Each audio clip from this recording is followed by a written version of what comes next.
Every NBA draft cycle has talent. Every few years it has stars. And every once in a while it gives us a prospect who doesn't just project into the league, he already looks like he belongs. As we sit here early in the 2025-2026 college basketball season, the race for the first overall pick in the 2026 NBA draft is already taking shape. Three names dominate the conversation: Cam Boozer, AJ DeBonsa, and Darryn Peterson. Each has elite tools. Each has franchise upside.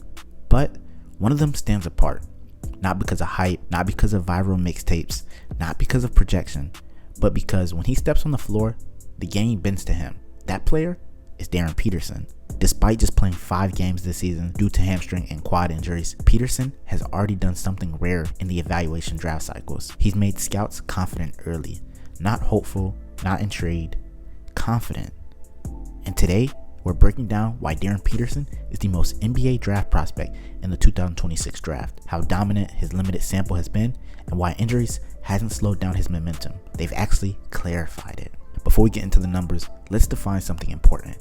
When scouts say NBA ready, they're not talking about ceiling.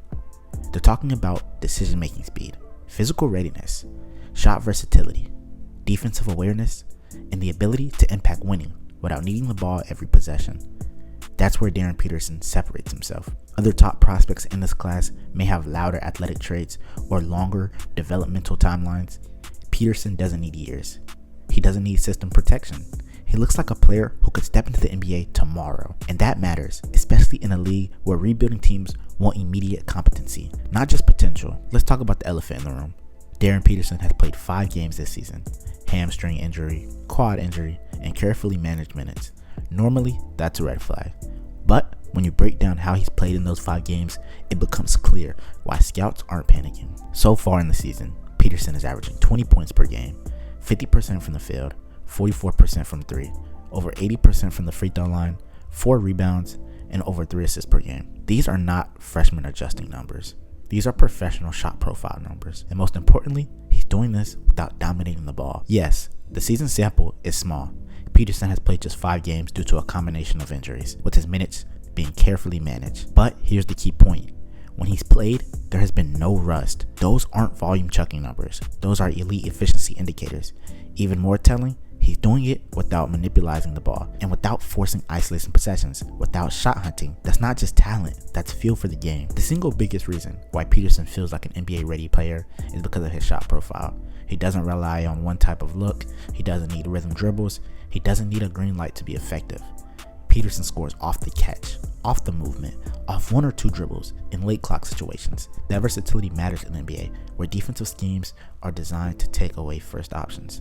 His 3-point efficiency isn't a fluke. It's backed by clean mechanics, a quick release, and elite footwork. His base is consistent, his balance is strong, and his follow-through doesn't change under pressure. Those are pro traits. What really jumps off film isn't just what Peterson does. It's how fast he does it. The ball rarely sticks in his hands. He makes reads in real time. He reacts instead of predetermining. The processing speed is what allows him to play efficiently without dominating the offense. It's also why he's been able to maintain a strong assist to turnover profile, even while being asked to score. In 5 games, Peterson has shown a level of composure you usually don't see until players are several years into their pro careers. NBA coaches trust players like that. Defense is often where young prospects struggle. Not with effort, but with awareness. Peterson doesn't gamble. He stays square, he understands rotations. He consistently puts himself in the right position, whether that's jumping passing lanes, switching onto bigger wings, or staying disciplined off the ball. He's not an elite defender by any stretch of the imagination, but he's reliable, and reliability is what earns early minutes in the NBA. Injuries come with every front office discussion, but what teams are actually looking for after injuries is movement quality.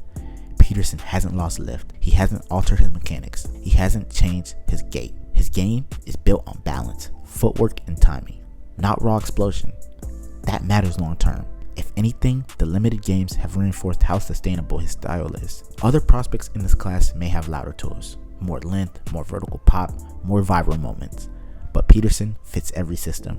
He can score on the ball, off the ball. He can score in space. He can score without space. He can defend without being hidden. That's why scouts see him as a plug-and-play piece, not a project. And when you're talking about the first overall pick, that certainly matters. Darryn Peterson hasn't had the chance to dominate headlines yet, But he has done something far more important. He's shown that when the game speeds up, when the margin shrinks, when possessions matter, he's already comfortable. And that's why, despite limited games, despite early injuries, Darryn Peterson stands out as the most NBA-ready prospect in the 2026 NBA draft. The ceiling conversation will continue, but readiness may already be over.